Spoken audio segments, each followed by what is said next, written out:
Hey everybody, Joe Murphy here. It is Halloween. Happy Halloween to those who participate. I don't even know where we left off last time, but here's where we are. In today's edition of the Quincy Sun, there is an interview with Mayor Koch where he talks about the news that just came out that there is an ethics investigation underway in Massachusetts about the raises, about Salarygate. And if what we're being told from the mayor is entirely complete and accurate, it had to do with the timing of the raises. And so this is the reason, at least in part, as to why the deferments that we reported on were put in place. Because the ethics investigation had to do with whether or not the charter language that was supposedly superseded by the Commonwealth statute that came later, all that hubbub, basically was the mayor and the councilors allowed to raise their salary before an election, and rather than go through that ethics process, they're just deferring. And we're going to go through the interview and see what the mayor has to say. And all right, that's what we're doing today. Stay tuned. Ethics Commission was looking into pay raises. By Scott Jackson. Mayor Thomas Koch's decision to defer a pay increase was based in part on wanting to avoid a potential legal fight over when the raise could take effect, he said in a recent interview. City councilors in June approved Koch's request to raise the mayor's salary from $150,900 to $285,000, which would have made the mayor of Quincy one of the highest-paid mayors in the nation. Councilors also voted to increase their salaries from $29,800 each to $44,500, which was $3,000 less than what Koch originally proposed. On October 11th, Koch and City Council President Ian Kane announced the raises would be deferred until the beginning of the next elected terms for those positions, 2026 for the city councilors and 2028 for the mayor. The raises had been scheduled to take effect in January 2025 prior to the deferment. Some opponents of the raises, however, had argued the raises could not take effect during the current term for the mayor or city councilors, based on language in the city charter. Koch said the State Ethics Commission had been looking into the timing of the raises, and he wanted to avoid a legal fight over the matter. The Ethics Commission was looking at it, and they were interpreting it differently than the statute that we were using. So, it could have ended up being a legal fight, and I probably would have had to hire a private attorney. I don't want to go down that road. I've worked too hard, and my reputation. I remember my father also telling me, you come into this world, you go out with nothing but your name. And I don't want to go down as the guy looking for all kinds of money and stuff. So, whatever potentially might have happened there, we just pulled the plug anyway. Koch, who in his October 11th announcement stated, "There's a lot of important work ahead and we don't need distractions," said the investigation by the State Ethics Commission was not the sole impetus for his decision.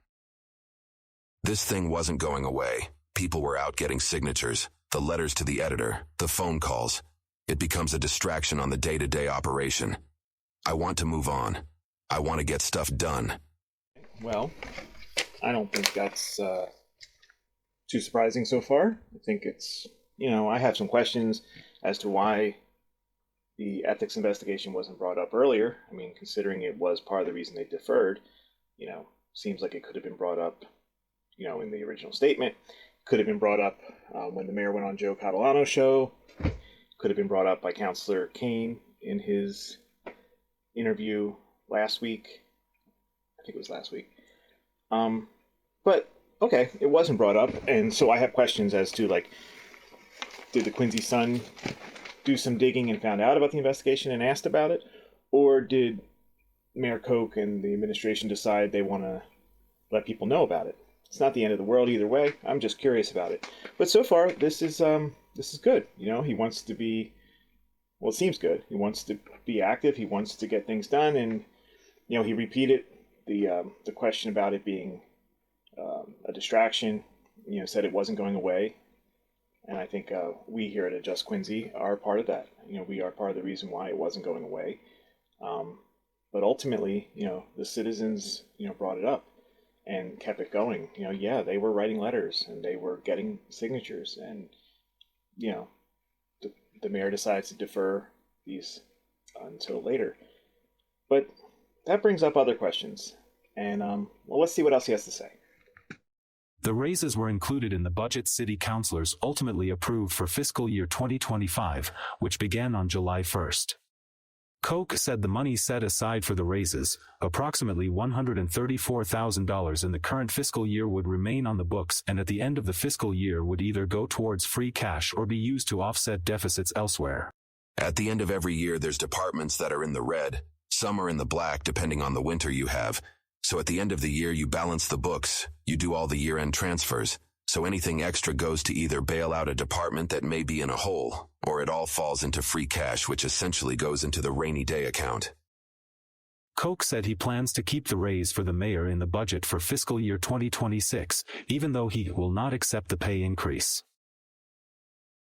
It's a reminder of what was recommended. It is a reminder of what the position ought to be paid, so I want to keep it there visibly.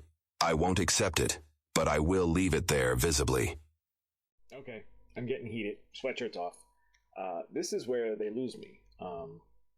First thing, there are many people in the AJQ community who are not satisfied with the squishy explanation about what happens to the money that is in the budget yet deferred out of the goodness of our elected leaders' hearts. I was willing to give the benefit of the doubt. I know bureaucracy can be really messy.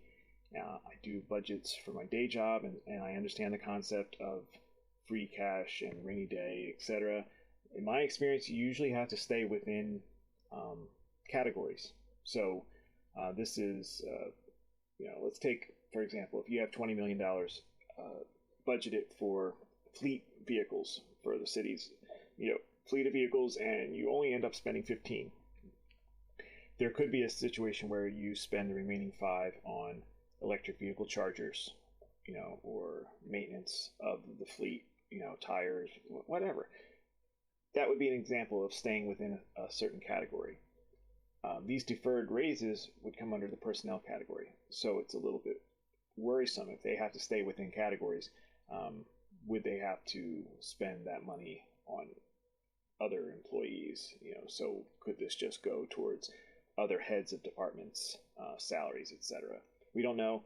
I was willing to give a benefit of the doubt, but the more this goes on, the more I worry that there's a problem and there's some weirdness going on here. But what really gets me is this whole business about they're leaving the legislation in place as a visible reminder of what was approved and what the job ought to be paid. That sounds like real. I won't use a bad word, but it doesn't sound right. And that doesn't make sense to me. Like, there's plenty of other ways to be reminded of what these amounts were. First of all, the legislation is still there. It'll just be rescinded. You can refer to it. There's dozens of letters and articles and podcast interviews, videos, this website. There's tons of ways that these amounts could be reminded. We're living in the modern age. All our city council meetings are recorded. The Dormanson report didn't just disappear. We don't need you to leave bad legislation in place as a visible reminder, as if people are going and looking line by line at the budget to remind themselves of anything. Now I'm starting to wonder, what is this really about? And the thing that pops up first in my mind is pension. We need to do some digging and some investigating about the pension system, because our deferred amounts, are they what's going to go into the calculation for when people leave their job? So if Mayor Koch were to not run again, would his salary now be based on what he takes home on his pay stub, or what is in the legislation as to what he could have been paid. And their insistence on leaving this in place is making me think there is some sort of benefit that they're not shining a light on that we don't see, or maybe we do see. But I'm no longer of the mind that they were trying to do the right thing. And to their credit, they're not really saying they're doing the right thing. They're saying that this was a distraction, that the ethics people were on their butt, and that really they think there's nothing wrong with the amounts. During the interview, Koch defended I forgot something. Also,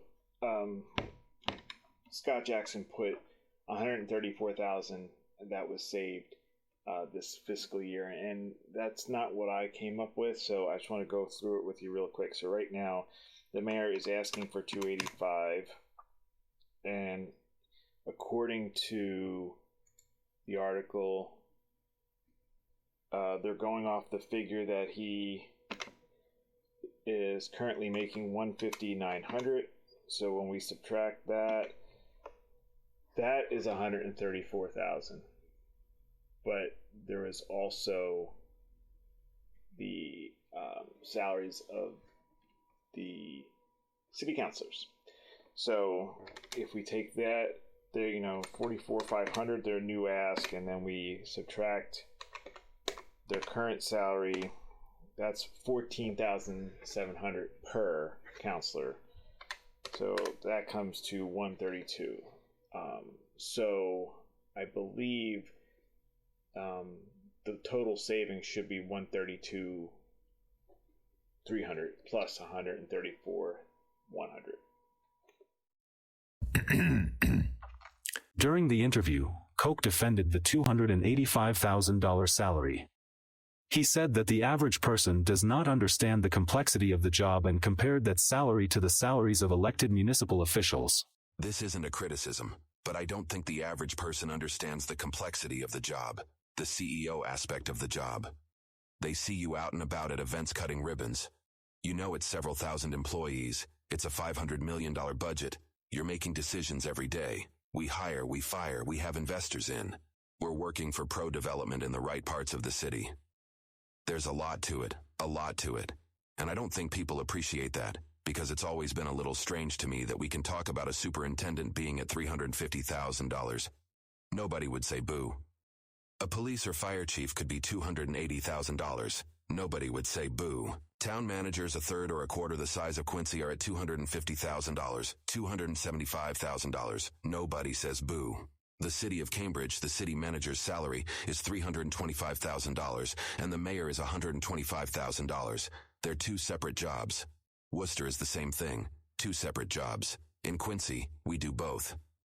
And I know a number of these people that have been active despise me personally. I get it. In reality, we should be judged on the merits. Quite frankly, I say this with all humility, but our administration has produced. We have produced. I don't care if you look at the schools, the parks, investment in roads, infrastructure, pick a category. The first senior center, the first legitimate track, I can go on and on. It was talked about for a long time, but never happened. We've gotten the stuff done. It's morning now. You'd think the mayor was trying to start a mayor union, the way he talks about this.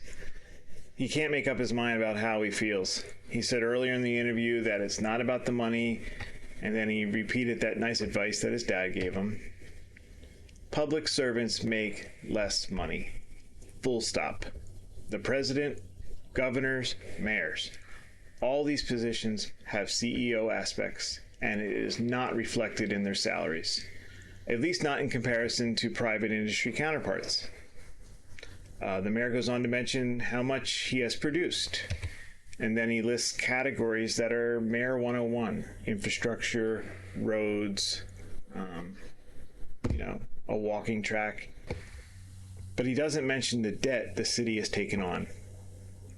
The crux of the mayor's argument for the crazy raise is that town managers of smaller cities make more money than the mayor. And then the mayor loves to point to Cambridge, because that city has a highly paid town manager and then a lesser paid mayor. Do you know what else Cambridge has? Very little debt and a perfect credit rating from every ratings agency. All the accomplishments the mayor likes to mention in Quincy happened as our city spent money it doesn't have. One last thing. If you were at the city council meeting where this was discussed and voted on, you would have heard that this is not about the man, it's about the position. That are not supporters not being in support of any raise. So I decided to take, put it in my own lens and really look at what the position I think should be valued at. Experience, like responsibility, was much greater than what is before this body. But again, I just want to reiterate that this is about the position. And this is about... It's not about the person in the office. It's about looking at the salary and thinking to myself, you know, as we focus more on the process and the legacy we're leaving behind for process and not talk about the person, because at the end of the day, we're all going to be gone at some point. The pragmatic term that I'm looking at is that the position itself calls for an adjustment. And I think today's term, today's number may not make sense. But in 10 years from now, I think... But then the arguments that are made are about the accomplishments of the man. So if you believe that the mayor has done well, keep in mind that we have no idea if the next mayor will be as effective. He is saying pay the next mayor what I should have made, or he's saying he deserves a bonus. What this looks like a little bit to me is a bonus. Any approved pay rate? There are not bonuses in government work. I'm not a resume snob. As far as I'm concerned, there is nothing stopping Mayor Koch from going on and becoming a town manager and making the salary he wants. But he keeps running for mayor here. He likes being mayor here. He wants to be our mayor.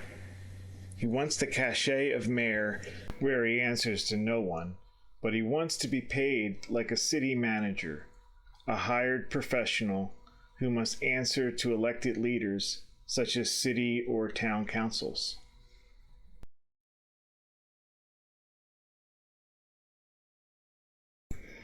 Finally, I want to address the closing of the mayor's interview, and I'm not going to have it read or show the text. It's sad and embarrassing for the city, like much of this whole debacle. The mayor interrupts himself in the beginning of this section to say, I don't mind this going on the record, because he wanted to be sure it was included. I have qualms with the Quincy Sun for allowing the mayor to identify a resident by name and location. It reminds me of the worst of our country's current politicians. It's basically doxing. The mayor put a citizen, a longtime resident, on blast because that person was protesting against the raises. This is a resident, mind you, a retired teacher and nurse, not a public figure. A resident that has stuck up for the mayor, even while criticizing the mayor. They always say, he's a good man, he's just wrong about these raises. So what am I talking about? The point the mayor was making was that after a natural disaster, the city and the mayor helped this person out. Basically, they did what they're supposed to do with the resources that we pay for. So the mayor feels that if the city provides good service to you, that you are in his debt, and you're not allowed to have an opinion counter to his. This is why some people were scared to sign our petitions, keep in mind. This is why we could not consider showing the signatures to anyone at City Hall. This Machiavellian crap is why you don't get too many city employees talking to anyone about what happens at City Hall. This kind of proves that the scuttlebutt we've always heard, that if you cross the mayor he will come after you, is real. In local politics, protesters punch up. Elected officials have power. Their job is to tell protesters why they think they're wrong. Give the general public their side of the issue. And they get to do so from a bully pulpit. They are given long articles in the Quincy Sun to explain themselves. Articles where the other side is not asked to comment. The mayor disrespects the office he holds by showing contempt towards residents who disagree with him. By assuming a resident who benefit from city services that their tax dollars went towards owes them unconditional devotion, and then dox them for having a different opinion, the mayor owes this resident an apology.